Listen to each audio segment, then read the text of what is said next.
Welcome to Radical Personal Finance, a show dedicated to providing you with the knowledge, skills, insight, and encouragement you need to live a rich and meaningful life now while building a plan for financial freedom in 10 years or less. My name is Joshua Sheets. I'm your host, and today on the podcast, we continue our series of financial goals that everyone should set. This is a series dedicated to shortish, simple podcasts devoted to one single foundational concept of a goal that everyone should set. These are as close to universally applicable goals as I can come up with. And the idea behind this series is that by giving you clear and specific goals, you are more likely to accomplish a financial abundance by someone simply telling you, here's a goal you should set, and here's why. So let's have a quick recap because it's been a little while since we have visited this series. Goal number 1 was get a job. All else being equal, if you want to make progress financially, you begin by getting a job. Goal 2 is when you get that job, set a goal to live on half your income. Spend no more than half your income. Save half, spend half. Just from the beginning, 50% of your income. If you're not able to do that in the immediate here and now, work towards that. Goal number 3 was give away 10% of your income. We talked a lot about the enormous benefit of consistently giving money away. So goal 3, give away 10% of your income. Do it consistently, reliably from the very beginning. Goal 4, begin a job or career that has the potential to help you to become, in the fullness of time, a top 20% income earner.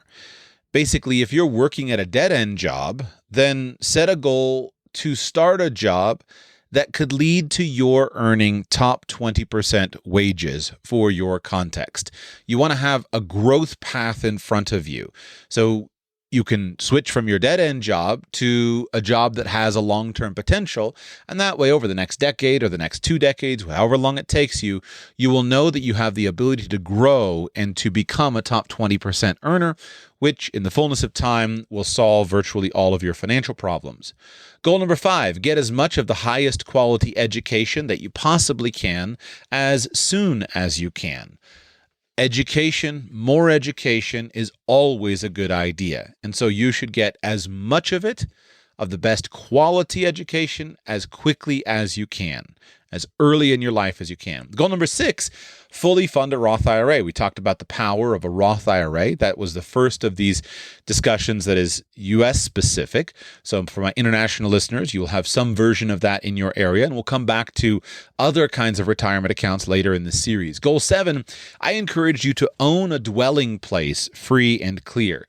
And I use that weird word dwelling place to include a house, but I specifically talked about the value of just having some place that is safe. And that safe place for some people might be a car that you could live in or a tent that you could set up. For some people, it might be a small cabin somewhere. And for most of us, it will be a house that you own, a place that you own consistently. But I wanted to make it clear that if you don't yet have the ability to own a house, you should at least have some kind of dwelling place that you can live in or that you could retreat to if your current rented space doesn't work out for you. Goal 8, I talked about being debt-free for life. And I said that if you avoid borrowing money, everything works better in life. And so we talked extensively about becoming debt-free for life. Today, we're going to give goal 9, and probably this is going to be 9A, but I'm just going to characterize it as goal 9, which is buy a house.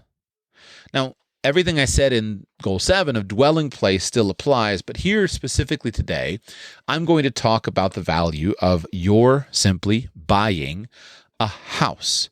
And to define my terms, what I mean is that you are the owner of a residence. I think that for most people, the goal should be to buy a house, a separate single-family house of some kind. That's the type of real estate structure that has the longest potential and the best long-term potential for most people in most areas. There will certainly be many contexts in which that's not really doable. And so if you need, given your context, to hear the term house as buy a condominium to live in, buy an apartment that you can live in, or something else, that's fine. But I don't want you to just buy a box truck and live in that. I think it's nice to have a box truck that you could live in. And for somebody who's living in an apartment, having a box truck stuck away somewhere that you could live in is probably a really useful backup plan. And it could be really fun in terms of being part of your life. It could even be a fun thing, meaning what I mean is you go and travel with it, and maybe that provides you with a comfortable place that you can work on the road. It can be a fun adventure to do something like that for a couple of years, to live in an RV or to live on a boat. But in the fullness of time, you're most likely going to want to buy a house. I've been doing this for a little while, and one of the things I've noticed is that for people who make the idea of just a dwelling place and they're open to any idea, they make that their goal and they stop there, things change over time. As much as I myself think it's cool to live on a narrowboat or to live on a sailboat or, again, live in an RV or do some kind of unique alternative lifestyle, I think that's cool, but it's not a great long-term plan for the vast majority of people. Most people long-term are going to be best provided for by owning a house, a traditional house that's connected to the earth in some way. So use those other strategies as a great backup plan. Use it as a great launching plan. In the previous episode, I talked about a firefighter who was living in his back of his pickup truck. He did that for a couple of years, saved probably a couple $100,000, then used it to go on and move on to the next step. So use those things strategically. But you should have a goal to buy a house. Whenever I think of universally applicable advice, I always argue both sides or all sides of the issue. And so the first thing I think of is simply, when is it not a good idea to buy a house? Generally speaking, there are very few scenarios that I can create, hypothetically, in which it's not a good idea to buy a house. If I were going to create such a scenario, it would include many of the obvious factors that you intuitively know. For example, you might be broke. Well, if you're broke, you probably shouldn't buy a house. But that's why we've already talked about these other goals and why I positioned this at goal 9, not at goal 1. So if you're broke, you don't have any money saved, you don't have a job, you don't have any income, then this advice is out. It should be a goal for you to do after you've accomplished that. If I were going to create a scenario in which it were a bad idea to buy a house, I would have to inject a huge amount of uncertainty, because buying a house for a very short-term period is usually not a great idea. So if you know that there's a good chance that I'm going to move across the country 3 months from now to take a new and exciting job, you wouldn't buy a house. If you knew there's a good chance I'm going to get divorced in 6 months, you wouldn't buy a house. If you have any sense of clear impending uncertainty, then you wouldn't buy a house. The third set of hypothetical situations that I could design in which it might be a bad idea to buy a house are actually the hardest for me, meaning I have to acknowledge and concede that these things could be true while simultaneously saying they're probably not true for you, and that is market conditions. There can clearly be some kind of market condition where it would be a bad idea to buy a house. If housing prices are very, very high, and there's some reason why those housing prices are going to fall catastrophically, then you would say it's a bad idea to buy a house. And for my generation, this is basically the defining characteristic, because many people in my generation bought their houses for the first time somewhere around the Great Recession, the great real estate crash of the 21st century, at least the first one so far. And many people went out, bought houses they couldn't afford, note the first hypothetical I said, and wound up losing those houses because the houses plummeted in value. Now, interestingly now, we have enough distance from that event, from those events, to see that on the whole, if you could just keep the house, things would have worked out. And this is why we come back to it being, in essence, a universally good idea for you to buy a house. If overall you have general stability in your life and your plans, where you live, what you're doing, what job you're doing, and if overall you can afford to buy a house, you should move forward and simply buy a house. Statistically speaking, if it winds up being a financial mistake, it's most likely going to be a modest financial mistake. A modest financial mistake would be the kind of thing where you buy a house, you have all the fees to get it, you put some money into getting it livable, and then a year later you turn around and move. That might cost you some money, and you may have been better off renting. But on the whole, that would have been a modest mistake. In virtually all other scenarios, though, you're going to be better off having purchased the house, lived in the house, and in the long run, you're going to be really well off by that one simple decision. Now, astute, very long-time listeners of Radical Personal Finance should be pointing out at this very moment that this is different from the tone and attitude and advice that I gave in the early history of Radical Personal Finance. This is one of those significant things that I've changed my perspective on in time. Early in the podcast history, I recorded podcasts about why purchasing a house very well might not be a good idea. And I talked about things like flexibility. When people own a house, they might be less likely to be willing to move across country to take a better job. I talked about the costs of a house. In some cases, living in a rented house can be significantly better than a purchased house because of all of the straight up costs of purchasing a house. I went into the calculations of purchasing a house, and I showed how if you factor in the pure costs of a house, things like insurance and property taxes and even interest payment on debt, in many circumstances, those pure costs are similar to the cost of renting. And while that analysis wasn't entirely wrong, what I wound up doing by going down that pathway of advice was underestimating the long-term value of owning a house. And that's why I have changed this and corrected this. One of the books that I really appreciated that helped me in this process was a book written by John Reed called An American Principal Residence is the Most Advantaged Investment on Earth. Maximize Yours. And I want to share with you a few of Mr. Reed's comments from this book in the context of purchasing a house to live in from a financial perspective, to say nothing of the lifestyle benefits. Let's begin with a little bit of Mr. Reed's story. He writes, "When I was a cadet at West Point from 1964 to 1968, I changed my mind about making a career of the Army. I also wanted to get started studying whatever civilian career I was going to choose while I was still at West Point and in the Army.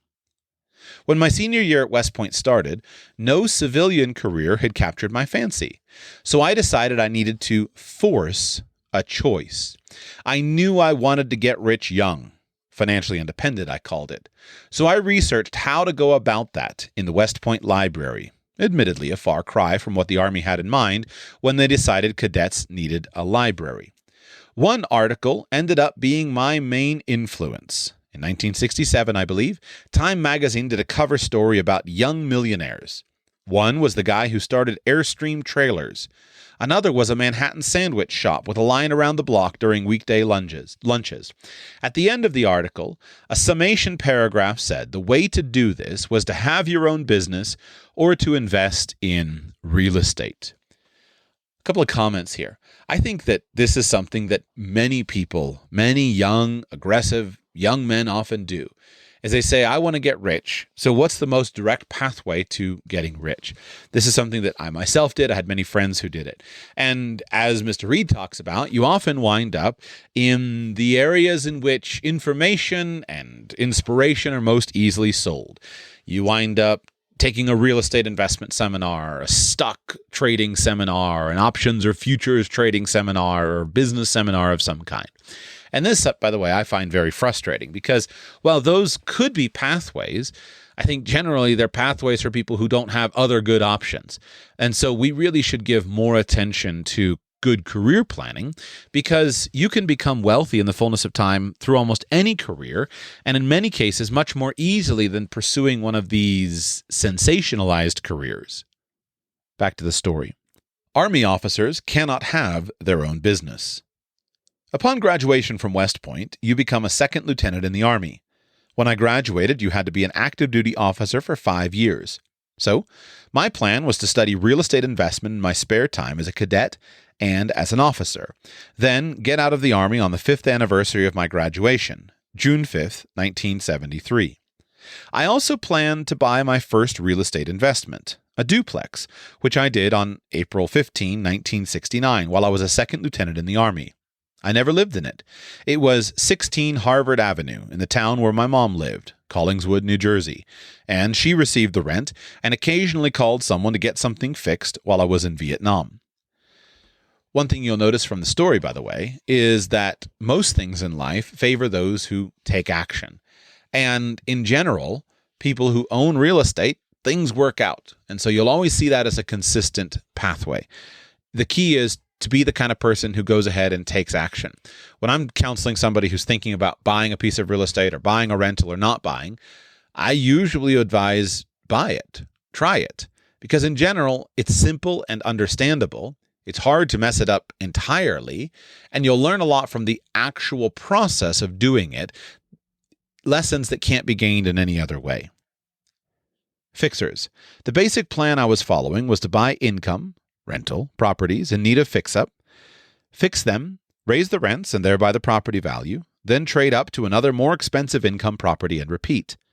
An income property is an apartment building or a smaller rental property like a duplex or triplex. William Nickerson wrote several books on that, and I was following his formula. If you're interested in that, I recommend my own book, Fixers, to you. Nice, but I wanted to be big time. Just owning a duplex made me feel special, but I was anxious to move up to apartment buildings. Then I would be commercial, a big shot, a mogul, not a mere duplex owner. Joe Schmo owns a duplex. I wanted to be big time. This book is about only owning a principal residence throughout your whole life. It is a manifestation of my concluding from hard experience that the only property I needed to buy, or should have bought, was a series of principal residences. I did buy and live in a series of homes. 1972, a home in New Jersey. 1973, another home in New Jersey. I'm going to skip all the addresses. 1974, a home in New Jersey. 1980, a house in California. 1983, a home in California. My wife and I designed Bryan Drive, the final house that he purchased, and had it built as a brand new home, raised our 3 sons there, and we still live in it. But I also owned a duplex in Collingswood, New Jersey, another in Haddon Heights, New Jersey, a 12-unit apartment building in Mount Holly, New Jersey, a 37-unit apartment building, the Greenbrier, in Corsicana, Texas, the 25-unit Cottonwoods Apartments in DeSoto, Texas, the 33-unit Las Brisas apartment in Fort Worth, Texas.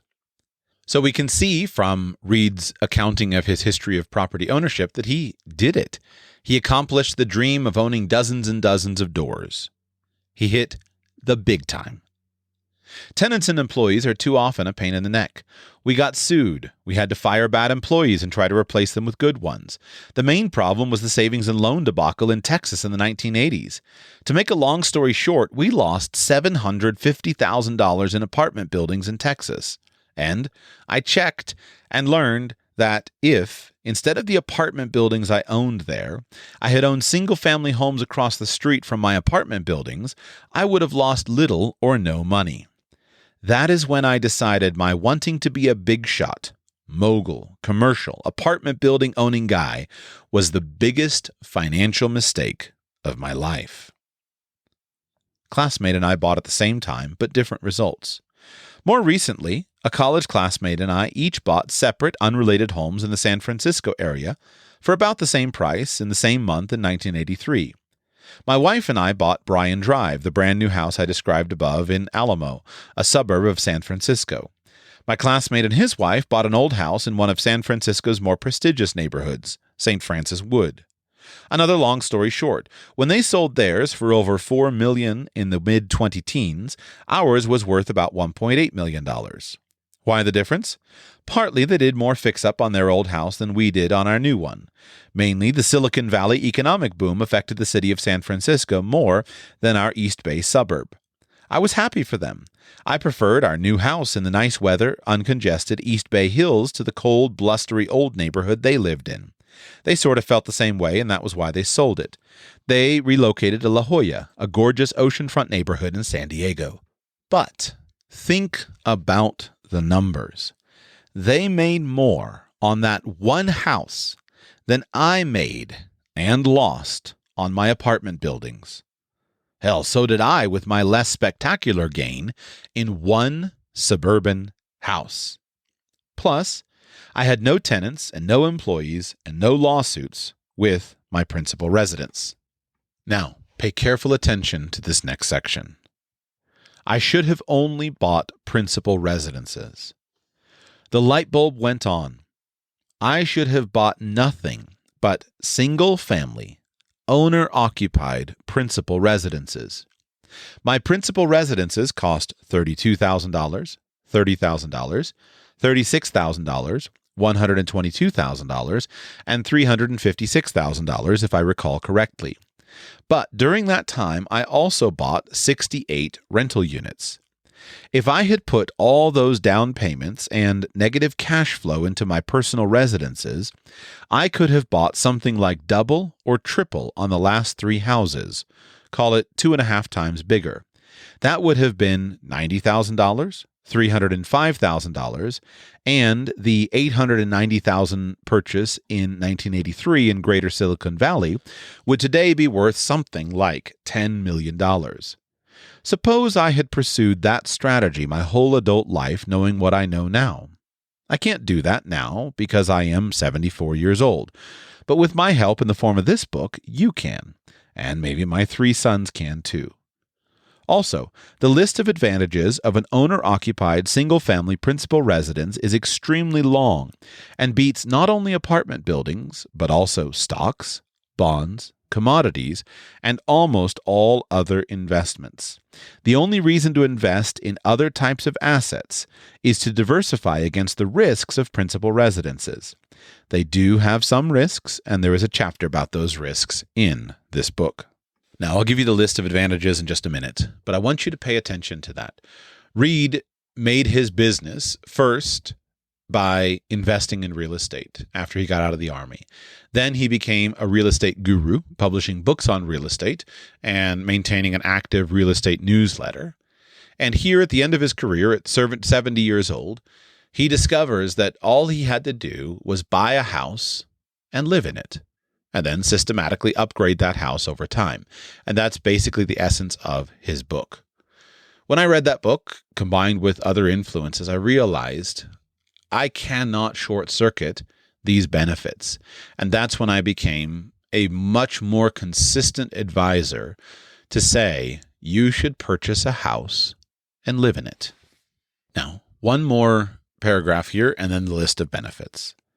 Main asset for most older Americans. For most Americans in their 60s, their net worth is composed mainly of their principal residence equity. A website called newretirement.com says in 2020, the average American 65 to 74 years old had $51,948 in savings and $153,300 in home equity, amounting to 72% of their net worth. Only about 36% of retirees have an IRA. Those have an average balance of $123,973, although those held over 20 years have an average balance of $283,200. The average 401k for people in their 60s has $182,100. Why is home equity the largest asset most seniors have? 3 main reasons. 1, mortgage amortization is forced savings. 2, appreciation. 3, leverage. Each time you make a mortgage payment on a 30-year fixed-rate self-amortizing mortgage, you pay down the balance of the mortgage loan. That is like savings, but no one makes you put money into savings. Your mortgage lender most certainly does make you pay the mortgage payment. That's good for you, like exercise and watching your weight. Although you should also keep your home equity percentage of the current value of the home as low as is still safe at all times, because appreciation is generally far larger than amortization. By the way, you can set up automatic deposits into your savings account by various means, and you should. So the key fact that we need to wrestle with is if you look at the actual finances of Americans in the back part of their life, you find that their home equity is generally the single most valuable asset for them. Now, when I was younger, I found this very hard to believe because I was obsessed with stocks and retirement accounts and all of the many benefits of that. I dramatically underappreciated the value of a forced savings system, of making mortgage payments, and of stability, of just living in a place and letting assets grow. I was intoxicated with the idea of high returns. Today, with a few more years under my belt, a few hundred more financial consultations, and I realize the enormous importance of owning a house that you live in. And I believe that it's entirely appropriate for you to count that house as part of your financial savings. Now, Reed continues and talks about why home equity is the biggest asset for most seniors and talks about all kinds of the benefits. And he lays out the basic strategy that he wants you to focus on. This book urges you to maximize your principal residence value and to minimize your equity percentage safely throughout your adult life. But there are 3 ways to do that, and I only want you to use the first. The 3 ways are 1, location, 2, size, 3, finish and amenities. Some of the houses that cost $1 million cost that much because they're in a great location, even though they have a normal size lot, say 1/3 of an acre, and normal finish. I want you to stick to normal size houses, 1,500 to 3,500 square feet, and normal size lots, 1/5 of an acre to 1 acre. Finish refers to extravagant fixtures like gold faucets or extravagant amenities like an indoor basketball court or pool or multiple kitchens or a restaurant-type kitchen. In other words, I want you to buy more and more expensive houses, but I want that increased value to be in the location, not the size of the building or the lot, and not in terms of lavish, extravagant fixtures or amenities. For example, in my area, San Francisco, your final $10 million or so house would probably be in Palo Alto, where many Silicon Valley billionaires live, or a view property on San Francisco Bay, like in Tiburon or Belvedere, and it would be a 2,500 or 3,000 square foot house on a 1/2 acre lot. It goes on, talks about the benefits of a house. You can live in it, store things in it, work in it. You don't have to sell it to use it. Gives all kinds of ideas on active profit strategies. And then the rest of the book, that's just from the initial chapter of overview, the rest of the book is dedicated towards all kinds of detail and advice on how to do it.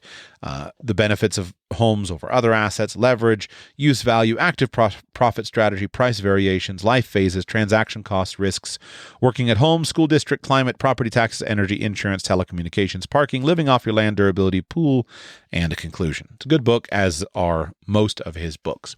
But the basic lesson is buy a house and factor that into your overall planning portfolio. Younger Joshua, in the early days of Radical Personal Finance, said to himself and also in public that we should exclude the value of personal consumption assets from our financial planning framework. So if I have a house that I'm living in, I should think of that as just simply a consumption asset, not as an investment asset. This is basically an extrapolation of kind of the classic Robert Kiyosaki idea of assets and what they actually, and liabilities. And while there's usefulness in thinking that way sometimes, it understates how valuable buying a house is in the long term. So to make it simple, I think you should set a goal of owning a home, buying a home. And if you don't have all the money that you need for it, then I think you should be perfectly fine with taking out a mortgage and financing the property, and you should have a goal of owning a home. This decision should be the default choice for all people who have an income and who have a little bit of money saved and who are at least somewhat consistent in their lifestyle and have at least basic expectations of what the next few years could be. So let's walk through a life cycle and let's talk about the applications of this. If you are young and you start working when you're young and you start saving money when you're young, and let's assume that you become an adult and you're thinking about going to college, I think that you should consider very seriously owning a home.